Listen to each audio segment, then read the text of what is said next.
I am up here at the Mount Shasta area, and yesterday I went and drove up to the base of the mountain so I could just have a closeness feel of that beautiful, majestic mountain.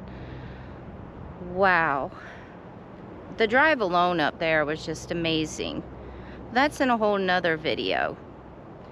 But where I'm staying at right now, through these trees right there, you can see Mount Shasta right through those trees. But I just found a place, and it's a scenic byway for me to go drive on, and there's an overlook to get a really nice view of the mountain. And that's what I want. I want to get like a whole far away view of that huge, majestic mountain. So that's what we're going to do today.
Look, it's a train right under Mount Shasta.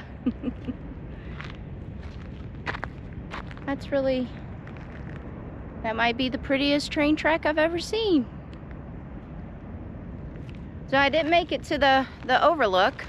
Instead, I was driving down that scenic byway, and it wasn't really scenic, but I saw this dirt road right here, and off the main road I could see Mount Shasta, so I figured I should take the dirt road and I probably would get a better view, and I did. And it was pretty cool because I thought when I was driving down this dirt road, I thought that was a highway or something, and then as soon as I parked, I saw the train coming, and it was train tracks. So I found a really beautiful area. Like, look all in that area, all those mountains, and there's a lake way out there, and I believe that lake is Lake Shastina. Actually, I know it is. It's Lake Shastina because I saw the signs for it.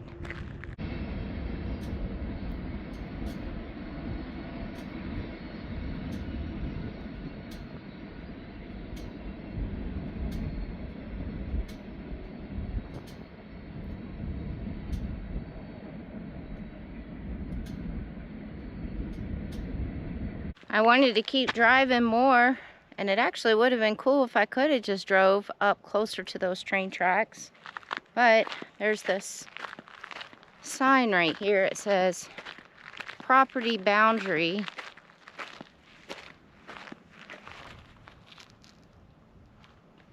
Property boundary land behind this sign. So I'm assuming this is private property back that way. And I do respect the private property signs. I wish everybody would. But still an absolutely beautiful area.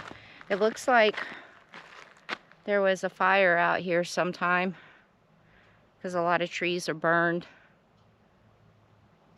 But it looks like they're growing back, so the fire must have been a while ago. But all that is like burned trees over there. And it was like that driving along that scenic byway. And it's just so peaceful out here.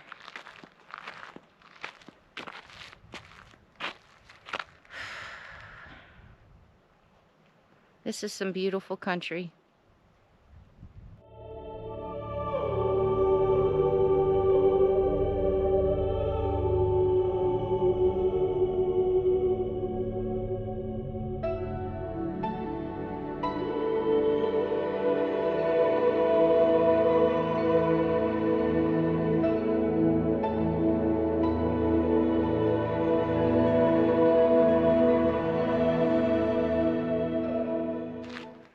Well, now that I've taken my moment, I sat over here on this rock right here and had a little moment looking up there at Mount Shasta.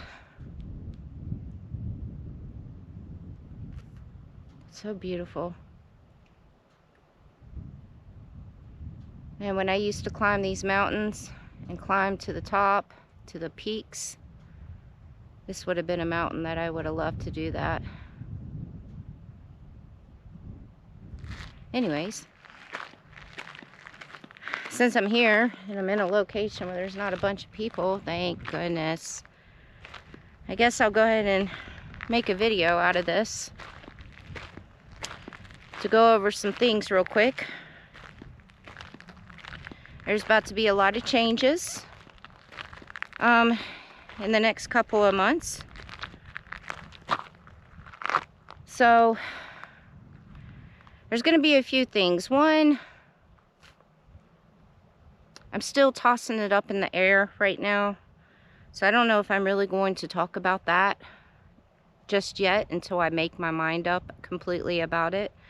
But it's something I'm really leaning towards a lot. And it's pretty interesting. But I'm going to go ahead and talk about the main change that's going to go on in the next couple of months. So, as you guys know, I am out here in California helping a dear friend of mine that's going through terminal cancer.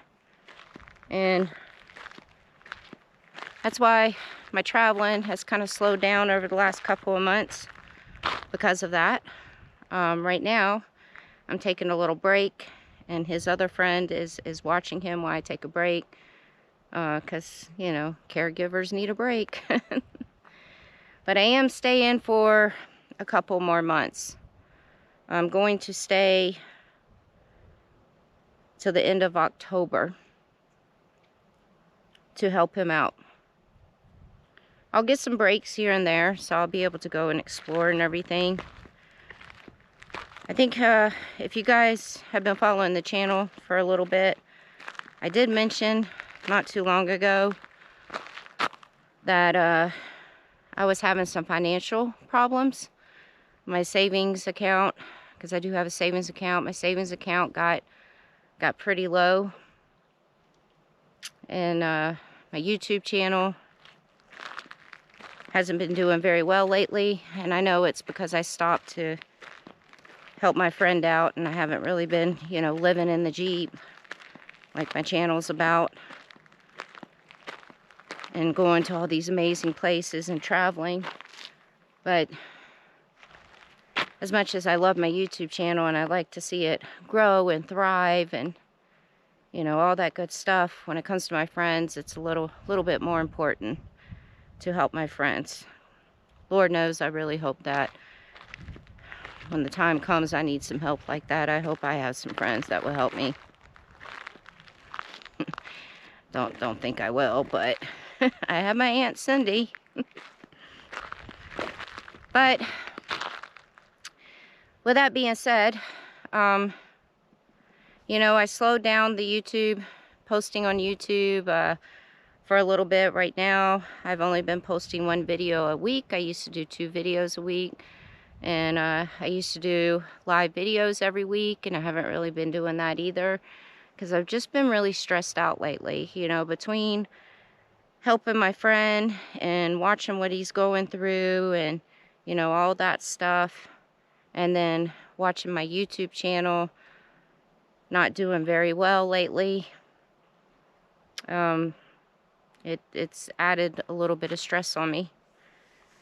And when there's stress for me, then that triggers depression for me. So I've been having my moments with that. So that's why I backed off a little bit with YouTube and went down to 1 video a week. And then also, you know, I'm so focused on helping my friend with his doctor's appointments, his chemo appointments, taking care of him and all that stuff. Posting 1 video a week is less stressful on me trying to go and get all these videos filmed to get 2 videos out and edit them, and, you know, you get it. But I mentioned before, because with my YouTube channel not doing very well, that means my paycheck for YouTube has gone down. It's been cut in half, literally. Literally, my paycheck has been cut in half. So, perfect timing when my savings account has dwindled down a lot. So I mentioned not too long ago that I was considering trying to find a seasonal job again. And I was going to stop and get a seasonal job. Because I'm smart, guys. I know when it's time that I need to go and find me a job and work and make some money. I'm not one of those, and I'm not knocking anybody for doing this, because we're all our own people and we have all have our own way of doing things. I respect everybody, but I'm not like everybody. I don't like to beg for money on my social media. I just don't like doing it. When I first started this YouTube channel, when I started getting donations through PayPal, it felt really weird getting donations from strangers. I wasn't used to that. My first big donation that I got, I let it sit in my PayPal for a while because I was like, what does this person want from me? It was weird. And then a good friend of mine, which you guys all know her, she's been doing YouTube for a while. And she's the one who had to actually say, Sarah, you used to be a bartender, right? You used to get tips from customers, right? And I'm like, yeah, but that's totally different. That was me serving drinks and food to them, and they're in front of my face, tipping me. And my friend was like, well, people are tipping you for your videos. And she had to really open my eyes up about that. And then I ended up accepting that big tip. Or the big donation. But I have supported myself since I was 16 years old. Always supported myself since I was 16. I've never relied on anybody to support me. Even when I was in relationships, I always insisted on paying for things. Paying for dinner, paying, even me and my ex that had a house together. I wanted to pay some bills, you know. I'm a very independent person.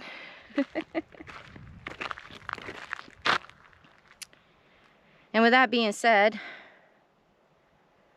you know, I appreciate, don't get me wrong, I appreciate all the donations that I get. And I just, you know, it helps tremendously. And I really do appreciate it. so, so much. It's very, very thoughtful to see people that care so much and that just want to, whether it's $1 or $2 or $100, you know, whatever. I am just as thankful for that $1 as I am for $100. But you guys have never seen me come and make a video begging for money. Because I just feel weird doing that. I just feel weird. So that's why, because I knew my savings was dwindling and the YouTube check has gone down halfway, I knew it was time for me to do something. So, and as much as I didn't want to stop and get a seasonal job,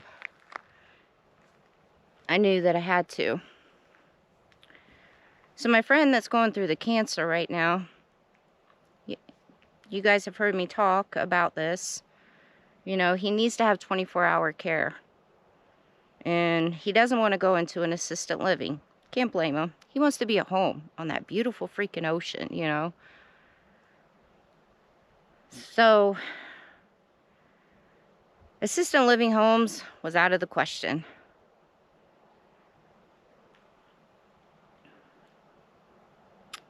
So 24-hour caregiving service was going to be anywhere between like 20 to 35 grand a month, which is crazy. So my friend asked me if I would stay for the next 2 months. And right now it's August that I'm making this video. And he would just pay me to stay, because he knew that I was talking about getting a seasonal job anyways. And so of course I accepted, and I'm staying and continuing to take care of my friend. And it's a win-win situation for both of us. You know, he gets to stay home. He doesn't have to spend 20 to 35 grand for strangers to come in and take care of him. He gets his personal friend here that's already been doing it for a couple of months. And then it helps me out tremendously too.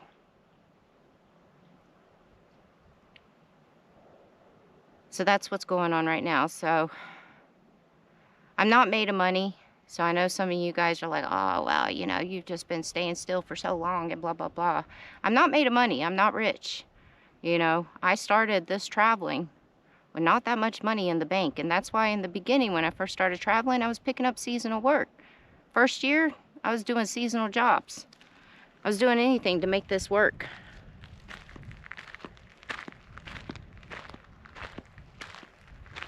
So, yeah. All right, yes, you guys saw the Jeep. I have mentioned this already before in one of my live videos. My friend left me his Jeep. He signed the title over to me. I went to the DMV and I've already got it registered in my name and everything. I made a deal with my friend though. And I told him, I said, look, if you happen to pull through this cancer and everything and, you know, prolong your life, you know, further out, I'll gladly sign the Jeep back over to him. And I told him that. And even after he signed the Jeep over to me and I got it put in my name, I told him that again. And I'm a person of my word. You know, so I would have.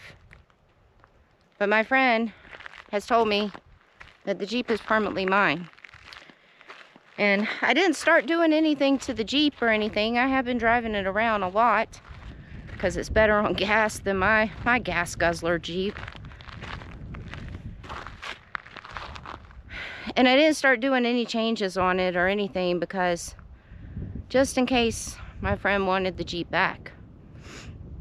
But he has insisted that it's mine now, because he doesn't foresee himself being able to ever drive again. And he knows I could use another Jeep because my Jeep has been through it. So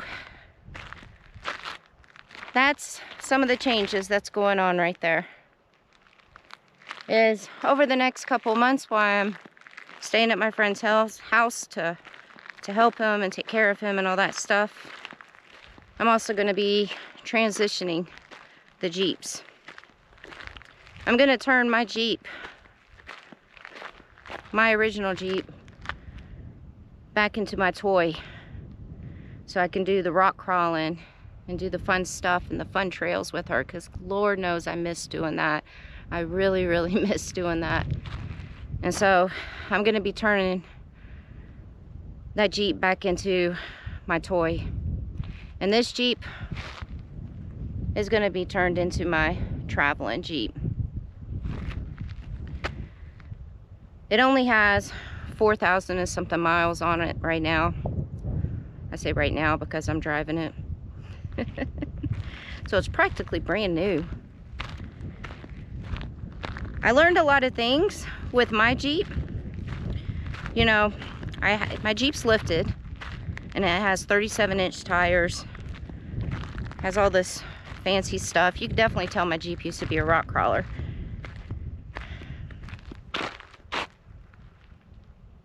So, positive thing is I don't have to spend money on turning my Jeep back into a toy, because she was already built out for that.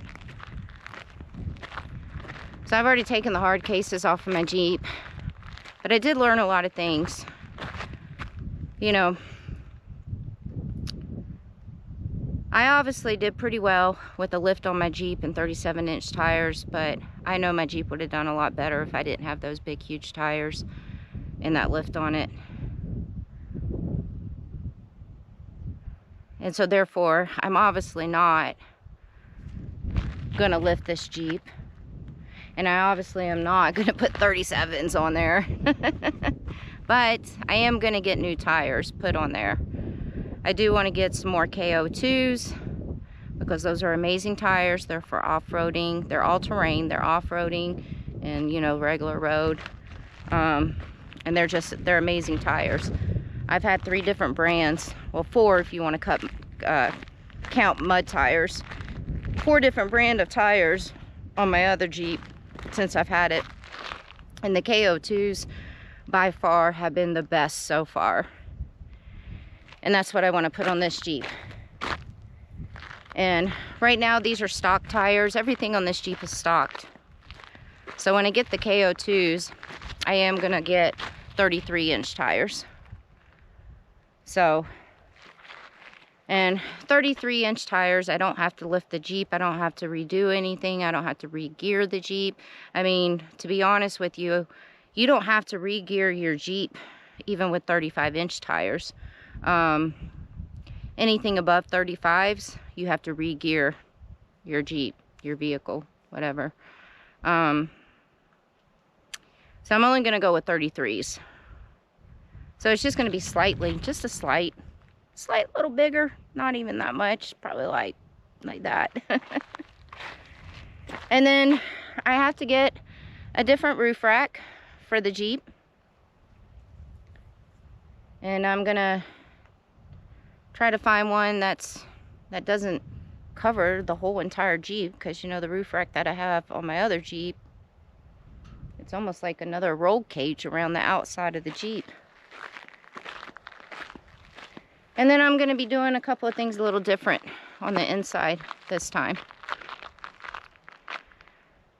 So I'm pretty excited to start that project and turn this into my overlanding, traveling Jeep. And because I started having so many issues with my other Jeep, I was nervous to do a lot of things with my other Jeep. I was getting nervous to go on a lot of back roads and stuff. But now I have this new Jeep And I'm excited to start traveling with this Jeep. And I'm always gonna have a memory of my friend every time I get in this Jeep.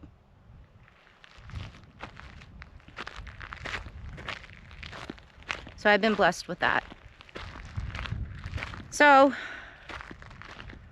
it's good thing that my friend has asked me to stay, and he's gonna pay me for the next couple of months, because I am gonna be spending a little money turning this Jeep into my overlanding Jeep. The most expensive things, I can pretty much transfer a lot of things on my other Jeep over into this Jeep. The platform that I have in my other Jeep fits perfectly in there. I've already did the measurements. But the thing that's going to cost the most is those tires and the roof rack. So that's going to be a pretty little penny, the tires and the roof rack. Everything else, it isn't going to cost that much.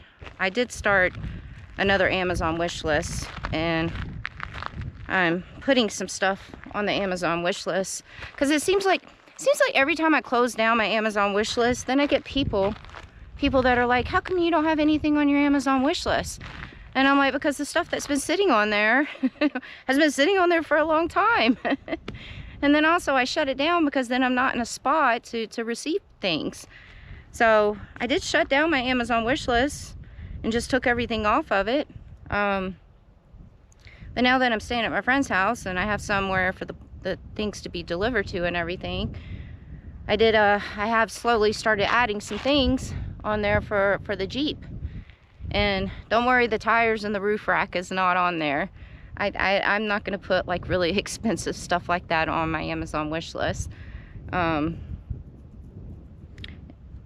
can't install tires on the Jeep anyways. I mean, I could, but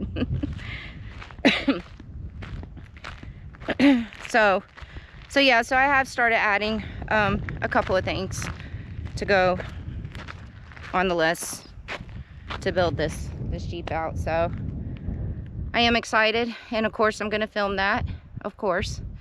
And I look forward to starting my travels again in this Jeep right here. And then I think I'm going to go and put my other Jeep in a storage place somewhere until I can figure out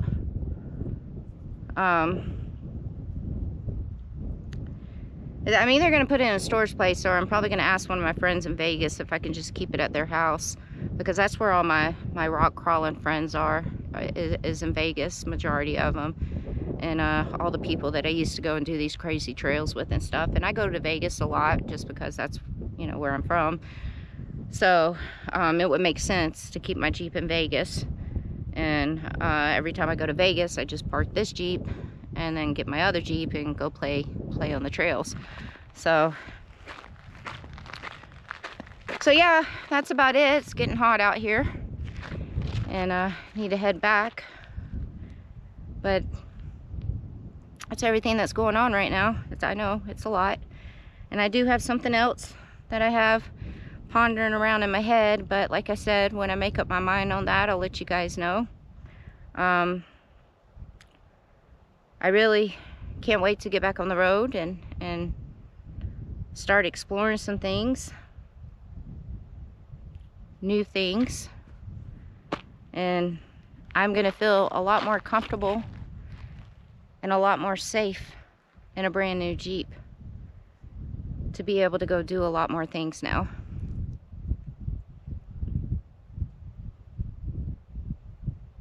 Okay guys, sorry the video was so long, but I need to update you guys. So that's the update. And now I'm gonna head back down this beautiful road and go cook some dinner.